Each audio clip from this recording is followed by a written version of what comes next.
Vamos a entrar en un dilema ético, Majo, porque ¿hasta dónde se van a permitir ellos invertir en estas cosas y solo ellos? ¿Hasta dónde va a ser una competencia desleal? De que tú eres natural, tú le echaste ganas, tú estás dopado, tú te metiste esto. No, o sea, al final de cuentas, nosotros como espectador nos vamos a parar a ver y vamos a vivir un cierto engaño en algunos momentos. Todas estas nuevas terapias, todas estas nuevas estrategias de aumentar el rendimiento, cada vez con acciones menos químicas y más biológicas, genéticas, metabólicas, cuesta mucho dinero. Entonces, ¿a quién va a tener acceso a eso? Pues las primeras potencias, ¿no? Entramos en un dilema ético de hasta dónde la ciencia está avanzando en pro de hacer al atleta mejor o de hacer al atleta más aceptado en la mercadotecnia. Cuando se habla de dopaje en el deporte, la conversación suele dividirse entre héroes y villanos. ¿Pero es realmente tan simple? En este episodio hablamos sobre el dopaje desde una perspectiva más amplia. ¿Qué sustancias se utilizan? ¿Por qué algunos atletas toman el riesgo? ¿Cómo funcionan los controles? ¿Y qué impacto tiene todo esto en la competencia y en la salud? Erika, hoy vamos a hablar un tema que, bueno, creo que antes de cámara ya estábamos medio que platicando y yo estoy sorprendida con toda la información que nos traes hoy sobre este tema, que creo que poco se habla, porque realmente tenemos el dopaje muy pensado en esta parte que es para ciertos deportes o ciertas personas, pero que es totalmente algo que jamás vamos a ver en estos deportes de élite, como es unos Juegos Olímpicos, una Copa del Mundo, que ya estamos cerca de verlo. Sabemos que ahí, y tenemos muy claro que el dopaje ahí no tiene ninguna participación. ¿O sí? ¿O sí? La pregunta de si el dopaje sigue siendo igual que antes, la respuesta es no. Asociamos a condiciones de fármacos químicos que se inyectan, ¿no? Hormonales, por ejemplo. ¿Para qué? Pues para dar ese plus, para darte más resistencia, reducir temblores o regenerar tu músculo más rápido. Pero la ciencia ha avanzado sustancialmente, no tan vista, es decir, todo esto no es muy evidenciado, digamos que a nivel comercial, por obvias razones, ¿no? Entramos en un dilema ético de hasta dónde la ciencia está avanzando en pro de hacer al atleta mejor o de hacer al atleta más aceptado en la mercadotecnia, ¿no?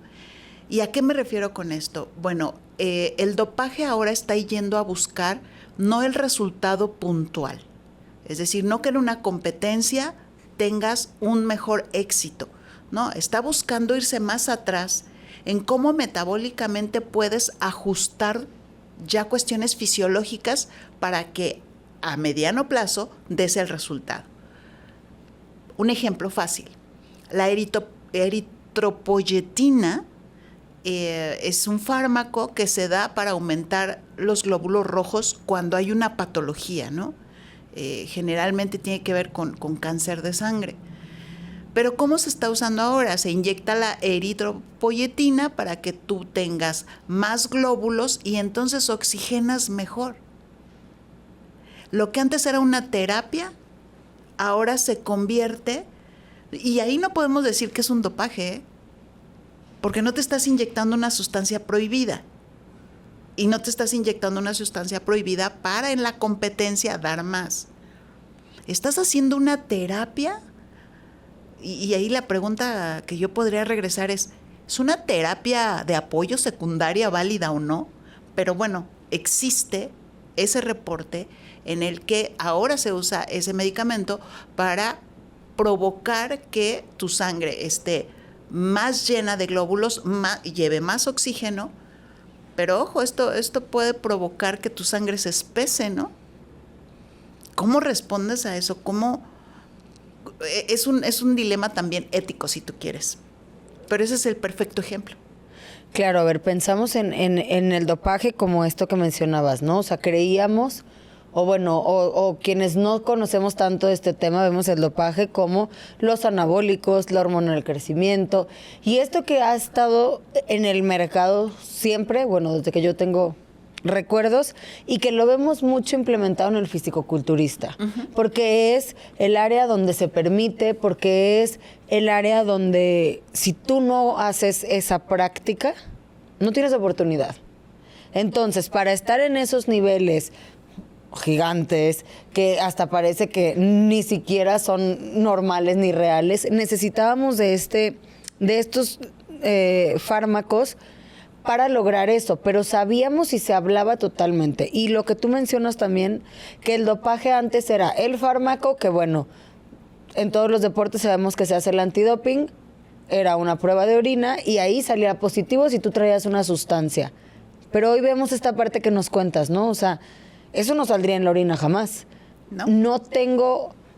A lo mejor habría formas de darme cuenta, pero sería costosísimo, sería procesos eternos que no podríamos como analizar a esa profundidad a cada atleta para saber qué prácticas o qué terapias o no, todavía no le podemos encontrar el nombre, están utilizando para dar estas ventajas y que justo no es la ventaja inmediata, no es esta ventaja en este periodo de tiempo, es de cierta manera como transformar algo de mi, no algo de mi cuerpo como hablar de mi brazo, pero sí, ¿no? O sea, como modificar de cierta manera algo en mí para yo tener un resultado a largo plazo.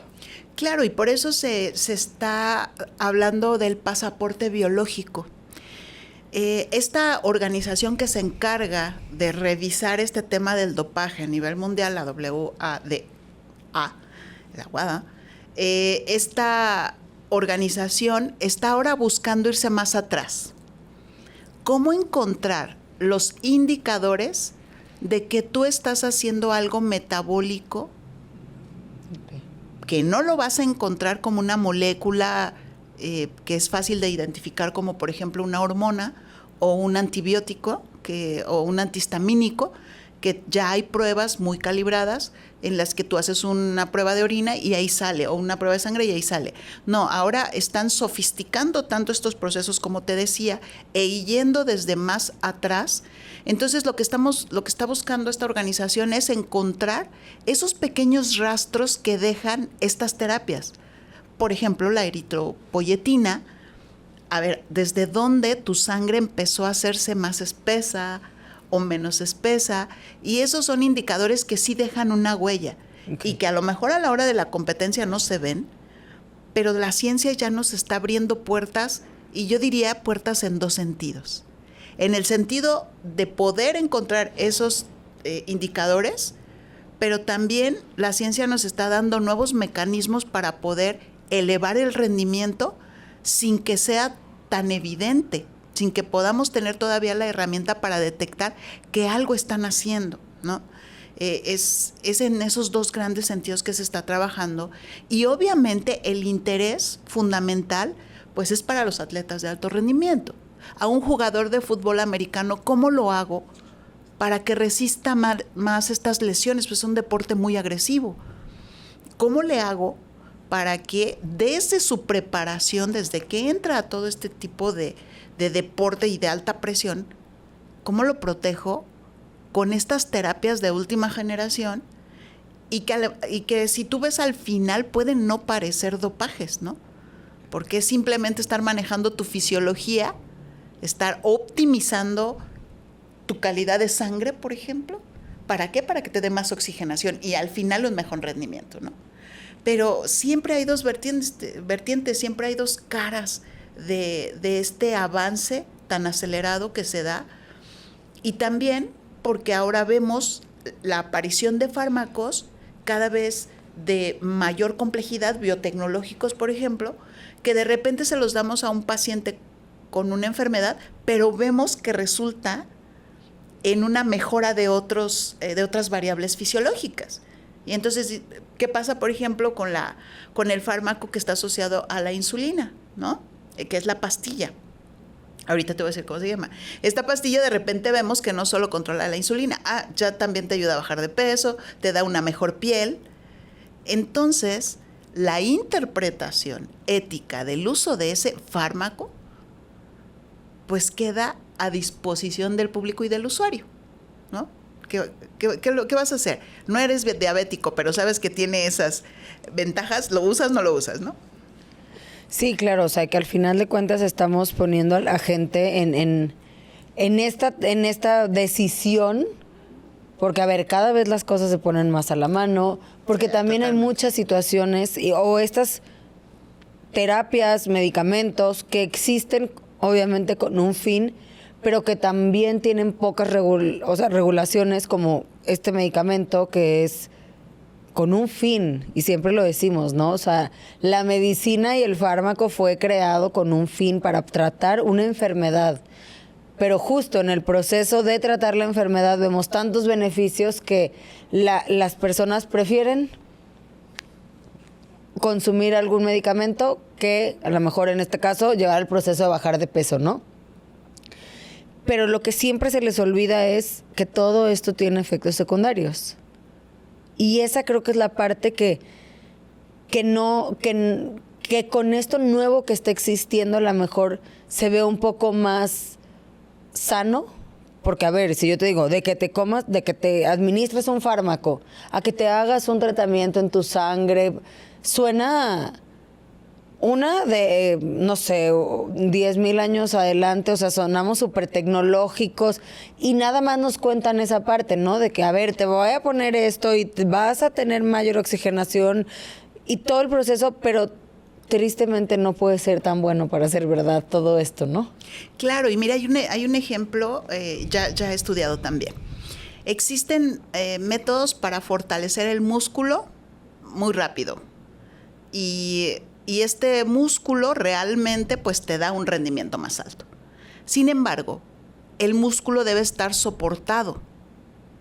Y generalmente soportado por una estructura, vamos a decir, el tendón.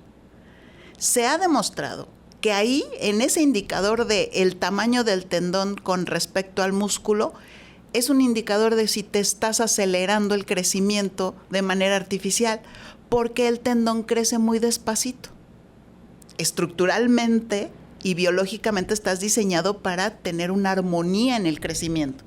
Entonces, cuando tú observas ciertos músculos que han crecido y se han fortalecido muy rápido y tu tendón queda chiquito, esa es una señal, pero además se ha visto que eso puede ocasionar en deportistas que se ven estructuralmente muy fortalecidos unas lesiones que no puedes creer. ¿Por qué se lesionaría el tendón de Aquiles tan seguido? Y vuelvo al fútbol americano. El tendón de Aquiles se truena muy frecuentemente y es ocasión ya de sacarlos incluso de las temporadas. Pero tú ves al jugador de fútbol americano con una estructura muscular impresionante y ese tendón no creció a la par. Entonces ahí es refiriendo a lo que tú dices del riesgo, de todo hay una consecuencia para todo. Quieres acelerar los procesos, siempre vas a dejar algo en el camino, ¿no? Y justamente sobre esos indicadores está la construcción de estos pasaportes biológicos que ahora se van a empezar a implementar o ya se están implementando en las competencias olímpicas, por ejemplo, para controlar hasta dónde es permisible o no usar este tipo de terapias que no son ya químicas o fármacos tan evidentes que hay en una lista, ¿no? En esta lista de la muy conocida del dopaje, pero y bueno, ¿y dónde coloco a estas otras estrategias que no forzosamente usan químicos, ¿no? O sea, estamos en un momento donde el proceso de dopaje va a cambiar, me imagino, porque bueno, como lo decíamos antes, era pues esta prueba de pipí y ya, ¿no? O sea, era una orina y vámonos y... O sea, era muy, muy... Pues sí, rápido, ¿no? O sea, también me puedo imaginar estar en unas olimpiadas, en un comité olímpico con no quiero saber qué número de atletas, que cómo le van a hacer para controlar tantas cosas. O sea, te va a tomar cuánto tiempo checar el dopaje de un atleta, porque antes solo buscábamos estas sustancias que podían aparecer así. Claro, y ahorita, recientemente, hace como unos 2 fines de semana, estuvo muy mediático esto de los juegos mejorados, ¿no? Una competencia en la que se permite el uso de químicos que en competencias reguladas no se puede. Y esto es muy mediático, ¿no? Es totalmente una mercadotecnia para poder ver hasta dónde puedes llevar los cuerpos, ¿no? Y si lo que estamos buscando es realmente romper un récord o consolidar esa idea del cuerpo perfecto y del atleta perfecto. Y se observó que efectivamente en algunos deportes sí se rompieron algunos récords, los cuales no valen porque obviamente están apoyados en algo que no es legal. Pero hay otros deportes en los que no se logró, por ejemplo los de velocidad. Ni con toda la ayuda. Ni con ayuda, ¿no? Eso nos hace repensar mucho en que, y lo que hemos hablado en muchos capítulos, el tema de tu sistema biológico en un equilibrio delicado, en el que no porque crezca más tu masa muscular, forzosamente vas a tener la capacidad de oxigenar todo eso. Entonces, o tu cerebro mismo, ¿no? Esa capacidad de manejar las emociones, manejar la presión que te representa todo ese cuerpo, no lo sé. O tu dedo gordo del pie, que está diseñado para soportar tu estructura normal, pero le metes más volumen o le metes más resistencia y no sé si lo va a soportar tu dedo gordo. Es un ejemplo, ¿no? Entonces, tal vez estamos ya en la alteración biológica que busca ir todavía más atrás en la modificación. Ya no solo en construir tu masa muscular para que estés bien marcadito, sino cómo altero tu mitocondria para que esa energía se quede más tiempo en tu cuerpo. Cómo altero el temblor que da un esfuerzo, ¿no? Tremendo y que ocasiona calambres y que te puede dejar fuera de una competencia. ¿Cómo inhibimos esa señal? Corto la señal. O sea, imagínate qué delicado. Ya está este cerebro que te está diciendo tiembla para que autorregules, no te preocupes. Ya podemos editarlo, ya podemos cortar esa señal. ¿Y cómo lo trazas? ¿Cómo lo mides? No lo sé. Todo esto es tan reciente. Y estos juegos muestran también que lo que se está pretendiendo es hacer cada vez más corto el tiempo en el que se sobrepasa una marca. Antes tomaba años. Y porque había que hacer una competencia durísima y prepararse mucho. Y se crearon las élites de estos deportistas que solo ellos podían buscar romper esos récords, ¿no? Vamos a hablar de los etíopes, por ejemplo, que pues ahí siempre estaba centrado esa esperanza de romper récords en velocidad, por ejemplo. Y surge el caso de los rusos, ¿no? O sea, siempre había esa confrontación entre todos estos equipos rusos contra los americanos, los estadounidenses.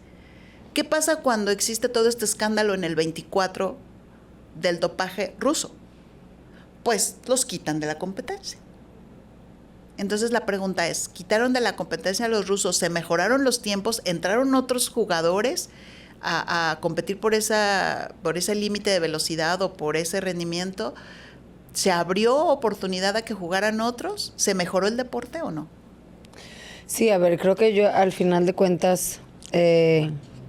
yo lo veo como, ok, sí tenemos esta necesidad de romper récords, ¿no? O sea, creo que es la idea y es, pues, también un poco de la intriga del deporte, ¿no? O sea, si solo fuera, pues, lo mismo, pues, no habría como mucho por qué competir. Pero ¿realmente crees que el deporte sería tan apasionante, tan interesante, tan emotivo si se estuviera rompiendo un récord cada mes? O sea, creo que dejaría de ser, no sé, o sea, creo que dejaría de ser lo interesante, lo divertido, lo que implica realmente.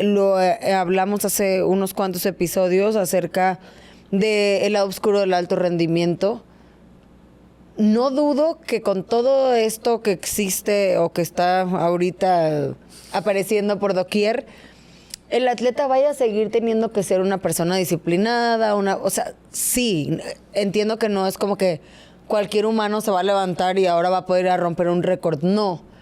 Pero realmente, pues creo que le van a quitar o sea, pierde mucho sabor el deporte, ¿no? O sea, pierde, y más, a ver, hablando de las terapias, de los fármacos, pero creo que ya el ir y yo hacer una edición en mi genética, en mi todo que cambie totalmente, o sea, creo que ya estamos hablando de algo pues que no es real, ¿no? O sea, entonces cualquier persona va a poder ser un atleta de alto rendimiento y romper un récord porque yo le muevo ahí como si fuera una configuración y lo programo y ahora sí sale al mundo. Pero claro, lo que tú dices, o sea, a ver, yo me puedo hacer todas las terapias del mundo, pero también van a cambiarnos justo esta parte, porque lo hemos dicho muchas veces, la parte mental puede ser mucho más importante que cualquier cuestión física. Hablando de esta presión, de estas emociones, de esto de estar parado en la línea antes de salir a correr un 100 planos y que tú sabes que tienes 7 segundos. O sea, 7 segundos por todo lo que trabajaste, no sé cuánto tiempo. Pero también crees que este dopaje, estas terapias, esto todo, ¿van a poder controlar esa parte también? Mira, yo lo que creo es que se va a abrir una zanja todavía más profunda en quién compite por esos récords sucesivos. ¿Por qué? Se trata de dinero. Siempre. Majo. Siempre. Todas estas nuevas terapias, todas estas nuevas estrategias de aumentar el rendimiento cada vez con acciones menos químicas y más biológicas, genéticas, metabólicas, cuesta mucho dinero. Entonces, ¿a quién va a tener acceso a eso? Pues las primeras potencias, ¿no? Entonces va a haber una competencia entre esos atletas que reciben ese apoyo, aunque no sea dopaje, o no sé si llamarlo así, o vamos a hacer las nuevas estrategias terapias de última generación, terapias de última generación, y la otra parte de, la otra tercera parte, no, más bien tres cuartas partes del mundo que no van a tener con qué pagar eso y que se las van a arreglar con su metabolismo y su fisiología naturalita. Entonces vamos a ver que llegan a los Olímpicos, y ahorita lo ves, ¿no? Llegan a los Olímpicos equipos que siempre son los mismos. Claro. Y con esta alternativa de tener una inversión económica grande asociada al cuidado de ese atleta, pues entonces cada vez vamos a ver que los competidores que llegan al final, ¿no? A las finales, pues vas a oír muy repetidamente el país del que vienen. Es obvio. Entonces, la brecha de competencia ya se hace muy predecible, ya se hace muy reducida entre una élite todavía más élite, ¿no? Vamos a ver, obviamente, Estados Unidos, vamos a ver muy posiblemente China, vamos a ver si regresa a Rusia, vamos a ver a Rusia, y ya. Y se acabó. Y se acabó la historia. La Olimpiada. La Olimpiada. Bueno, también nuevos jugadores, tal vez los nuevos ricos, ¿no? También, como los países árabes u otros pequeñas excepciones. Y entre ellos se va a estar jugando los niveles de rapidez con que se rompen los récords. Y volvemos entonces a crear estereotipos. Estereotipos que ahora ya no son de esa disciplina que mencionabas, de toda esa carrera, de todo ese esfuerzo. Ahora va acompañado de quién tiene más recursos para llegar. Sí, claro, porque a ver, ahorita lo estamos platicando y todas las posibilidades que pueden existir, pero obviamente sabemos que esto es dinero y que al final de cuentas justo no es como que digas, bueno, pues yo mañana voy y me hago ahí un arreglito y entonces mañana me convierto en la mujer más rápida del mundo. Claro que no, porque necesito un poder adquisitivo enorme para poder hacer todas estas terapias, porque a veces suena como el decir, ok, ya se inventó, bueno, todo el mundo no lo podemos ir a hacer, pero la realidad es que no es así. Entonces, si de por sí hoy creo que ya vemos, si lo pensamos en unos Juegos Olímpicos, vemos a las diferentes delegaciones y te das cuenta de esto que tú estás diciendo. O sea, ves a la delegación de Estados Unidos y los ves, unas delegaciones aparte inmensas, ¿no? O sea, llevan unas cantidades de atletas impresionantes y aparte los ves siempre. Cuando ves una competencia, lo ves el entrenador, el nutriólogo, el que le sobó la cabeza, el que eso, el que le acercó o sea, un equipo enorme. Y luego a lo mejor nos vamos a otras delegaciones donde son 5 atletas de 3 disciplinas diferentes y van con su entrenador que alcanzó a juntar dinero para llegar, o sea, y entonces es obvio que ellos jamás van a poder, o bueno, a lo mejor no sé si jamás, pero al mismo tiempo que sea accesible para la delegación de Estados Unidos, no va a ser accesible para muchas delegaciones. Entonces, justo va a ser como una competencia interna mientras todos los demás los vemos y ellos rompan récords, pero se va a convertir en algo. O sea, yo sí creo que va a dejar, si lo vemos así como de esta manera muy romántica, pues dejar de inspirar a mucha gente, lo que muchas veces se convierte en el atleta, ¿no? O sea, es como yo, a ver, creo que en algún punto cuando eres niño y estás practicando un deporte, admiras a alguien y es como yo quiero ser como, yo cuando era chica quería ser como Ana Guevara. Entonces, claro, lo veías y representaba a mi país y tenía los éxitos que tenía, yo practicaba la misma disciplina, era mi inspiración. En mi caso era mexicana. Pero ¿qué si yo hubiera admirado a un atleta norteamericano? Pues hubiera perdido esa ilusión si tengo todo este conocimiento porque sé que no, yo no iba a poder hacer eso. Entonces creo que también son estrategias que van a romper mucho estas ganas de formar parte de todo esto. Vamos a entrar en un dilema ético, Majo, porque ¿hasta dónde se van a permitir ellos invertir en estas cosas y solo ellos? ¿Hasta dónde va a ser una competencia desleal? Porque bueno, el espíritu de las Olimpiadas, ¿qué es? Pues eso, la universalidad de la oportunidad en una competencia donde en teoría no hay razas, no hay banderas, o sea, todos compiten bajo la misma política y las mismas estrategias. Pero no, en realidad no, ya es una competencia de élite y entonces vamos a ir buscando esos ídolos que se construyen y que ahora los niños observan, ¿no? Que se construyen a través de toda una estrategia de mercadotecnia. Ahorita también está la competencia de ajedrez. El ajedrez donde se confluyen todos los genios más genios, desde pequeñitos de 3, 4 años ya jugando o ya siendo maestros, hasta los que siempre ganan, ¿no? Entre comillas. Pero tú ya ves también en ese segmento que es tan cuidado, tan tradicional, ya ves también un efecto marcadísimo de la mercadotecnia. Magnus, que ha ganado y que ha ganado y que ha ganado, pues ahorita lo está tronando la mercadotecnia. No es el Magnus de hace 3, 4 años que era fantástico ver cómo se sentaba en el tablero y movía y se sabía de esa potencia. Ahora ya es un ego, ahora ya es todas las marcas detrás, ¿no? Toda una historia. Y ahí en ese deporte que es totalmente mental, de control mental, de control de un estrés que puede incluso llevarte a tener un paro cardíaco, porque todo lo tienes aquí arriba.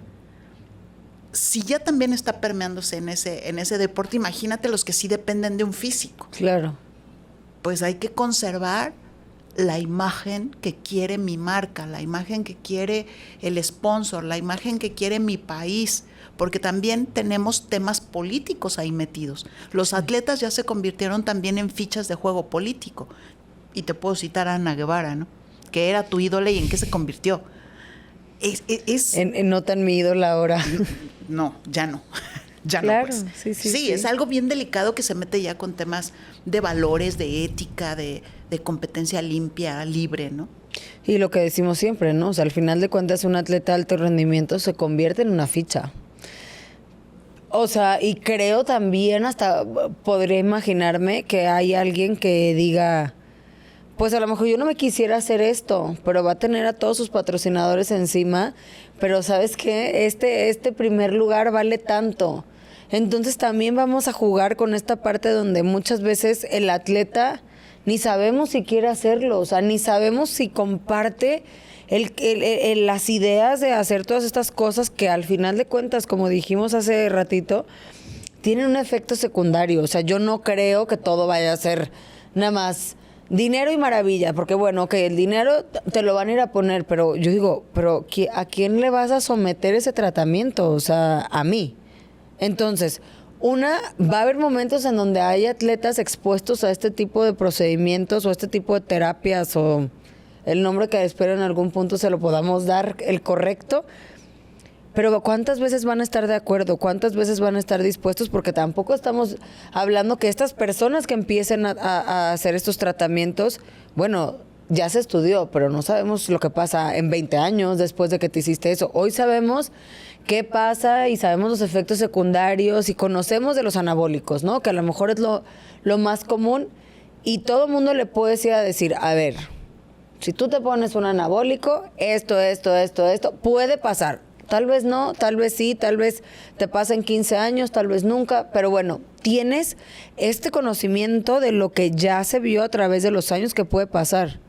Hoy en día, con todas estas nuevas terapias y así, sabemos lo que a lo mejor la ciencia dice, ¿no? O sea, bueno, yo creo que si pongo mucho glóbulo rojo, pues bueno, la lógica me diría que médicamente esto puede pasar. Pero creo que nos hemos dado cuenta con muchísimas cosas que no solo es lo que la ciencia y la medicina puede decir en ese momento. Siempre sabemos que hay que esperar años y años y años y años para ver el efecto real y cada vez ir recabando más información. Entonces, ¿qué va a pasar con toda esta gente que lo empiece a hacer? Porque es una innovación. Hay dos temas bien interesantes. La primera es que vamos a empezar a escuchar ya cómo se maneja la alteración genética, la edición genética. Todo un tema a desarrollar, porque como ya tenemos la herramienta para cortar y pegar el ADN, incluso en adultos, eso abre puertas increíbles porque el ser humano puede ser reconfigurado. Solo con esa frase me quedo entre estupefacta y luego también con temores y luego también con muchas curiosidades. Pero bueno, lo dejaremos ahí porque es un tema justo para caminar hacia otro episodio. Pero también se abre el otro lado, los mercados negros. O sea, vemos la experiencia de las estéticas, de las cirugías estéticas, ¿no? Que pues sí son muy seguras si te las haces en un medio seguro. Pero hay todo un mercado negro de cirugías estéticas que te venden esos resultados con procedimientos de dudoso origen y calidad. Este mercado también es susceptible. Se van a dar terapias en grandes hospitales, en grandes clínicas, para gente que tiene todos los recursos y en países que ya desarrolló toda la estrategia de investigación y ya ofrece un servicio controlado. Pero detrás vienen los mercados similares. Detrás vienen los mercados que van a ofertarte esto en Timbuktu y te van a decir, por $1 tienes lo mismo. Entonces, vaya, el mercado negro se apareja sistemáticamente a todas las innovaciones. Viene detrás, cortito, y cada vez le pisa los talones más cerca. Y también esta es una gran oportunidad para que salgan esas soluciones mágicas para darle al atleta que no tiene todos los recursos una oportunidad de soñar. Total. Claro, y como atleta cuando tienes la necesidad, porque lo hemos dicho muchas veces y a veces el atleta hace todo el sacrificio y está ahí muchas veces ni siquiera porque le apasiona ese deporte, es porque el que puede, porque tiene hambre, porque muchas cosas que se convierten en necesidad. Entonces, ¿qué va a pasar? Bueno, pero si el americano tiene toda la infraestructura, todo para hacerlo de la manera correcta, pero yo ya no puedo competir con él porque no tengo eso, híjole, pues voy a ir a buscar la manera de encontrarlo, ¿no? O sea, voy a ir a buscar la manera de hacerme esa misma terapia y perdemos esta noción de decir, híjole, pero ¿y si es mercado negro? ¿Y si está en juego mi vida? Porque no es la salud a veces, es la vida. Y que claro, lo hablábamos ahorita, vamos a ver muchos casos de muchas muertes, de muchas enfermedades, de muchas tragedias. Creo que aunque lo hagan bien o lo hagan mal. Sí, y mira, esta triada de disciplina, honor, deporte, Ay, se va a desaparecer. ya ahora no va a existir. Va a ser dinero, innovaciones, Y que resista tu cuerpo. Deportista real, no real. O sea, y esa triada puede ir evolucionando tanto como vaya emergiendo ahora con también la inteligencia artificial, va a poder ofrecer más combinaciones para darte una terapia nueva. Incluso ya te va a decir, a ver, tú estás configurado así, pero mira, te podemos reconfigurar así. Y ya lo vamos a ver como algo alcanzable, ¿no? Y no precisamente por las vías de la disciplina y el honor. Y ese reto entre la tecnología y lo humano, entre lo que nos hace ser personas y que en el deporte se traduce en toda una forma de vida, en toda una forma de pensar, en valores asociados a eso que tú decides ser y que tu cuerpo decide ir al límite con la materia que tiene. Pero ahora ya no. Sí, que era esta parte, pues, increíble del deporte, ¿no? Era ver cómo en algún episodio lo platicamos, era cómo todas estas variables se unían en lograr algo tan impresionante como era romper un récord mundial, como era ver a Usain Bolt correr, porque sabíamos que se unían todas. Las presiones sociales, económicas, obviamente su genética, su disciplina, su alimentación, su cuestión emocional, que sabía que él, cuando esa pistola sonaba, tenía, no puedo ni imaginar cuántos ojos viendo nada más lo que él estaba haciendo, y tenía todas esas características para ser lo que fue y para ser ese atleta. Pero hoy creo que vamos a dejar de apreciar y de ver esto, porque ahora, a ver, y también justo, no va a ser algo que se vea como que le salió un cuerno, entonces, órale, yo sé que tú eres natural, tú le echaste ganas, tú estás dopado, tú te metiste esto. No. O sea, al final de cuentas, nosotros como espectador nos vamos a parar a ver y vamos a vivir un cierto engaño en algunos momentos, porque realmente nunca vamos a saber, o bueno, o mínimo en ese momento. ¿Y qué pasa con tantos atletas que son campeones y luego salen dopados y es como, Pero la realidad es que tú en el momento en el que los viste campeones, viviste la emoción, viviste la ilusión, viviste todo esto que genera el deporte. Y ya si después se lo quitan porque salió dopado y porque, bueno, ya, pero en ese momento los focos estaban ahí, estábamos viviendo todo esto. Y ahora siento que es como, lo vas a ver, pero sentirás la misma emoción sabiendo que hay uno que otro por ahí que ya pasó por terapias, que ya pasó por una reconfiguración en sus genes. O sea, no sé, creo que es algo que le puede quitar muchísimo. Obvio, le va a dar mucho dinero. Sí lo entiendo. Porque se va a invertir de más. Claro. Pero creo que desde el otro lado, desde el espectador, desde la ilusión, desde esta pasión, híjole, le quitan muchísimo. Y mira, el ejemplo perfecto es esto que pasó en las últimas Olimpiadas, con el tirador de el pistola. Tenía todos sus competidores con las últimas tecnologías de visores, de la propia pistola, de cómo estabilizar su brazo. Y este muchacho llega, creo que es de Turquía. Llega, saca su pistola, no trae equipos, no trae protección, con sus lentes normales de ver, saca su pistola y gana. Y gana. Ese es el perfecto ejemplo que nos lleva a la reflexión en este episodio de hasta dónde vamos a ir con la tecnología, hasta dónde vamos a regresar a las posibilidades del ser humano y hasta dónde vamos a empezar a diluir los valores éticos dentro del deporte. Y bueno, y claro, y entender que tampoco es seguro, ¿no? No seguro en el tema médico, que sabemos que al final de cuentas hay muchos riesgos, pero lo que decías, que no hay hasta ver si tu cuerpo lo va a soportar, si tu mente va a soportar.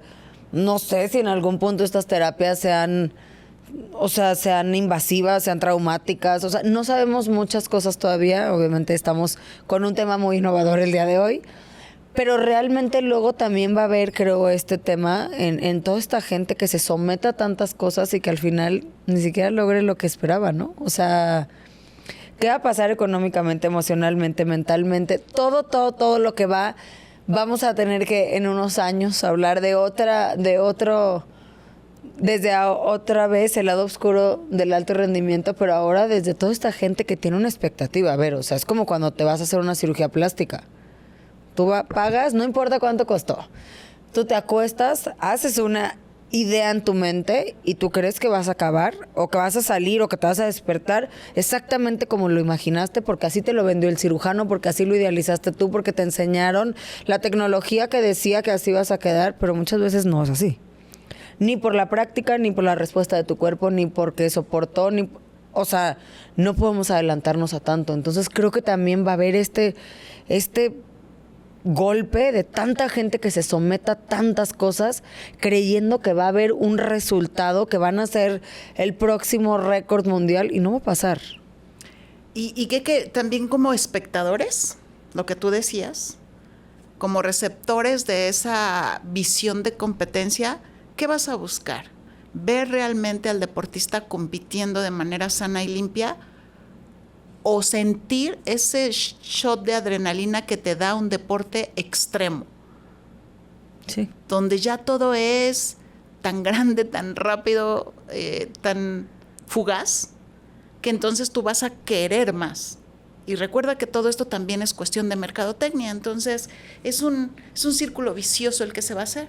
El espectador va a querer cada vez cosas más espectaculares.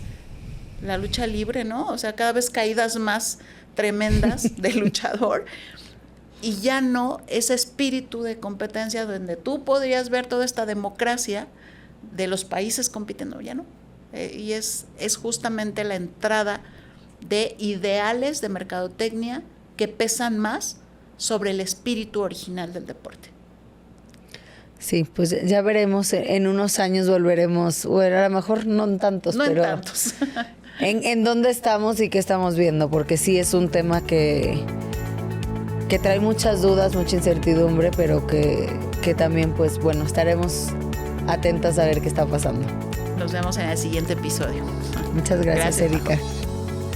El dopaje no es solo una cuestión de reglas, también habla de presión ética, salud y de cómo entendemos el éxito dentro del deporte.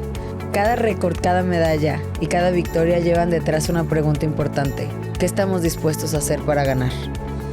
¿El dopaje es un problema de unos cuantos atletas o un reflejo de la cultura competitiva que hemos construido?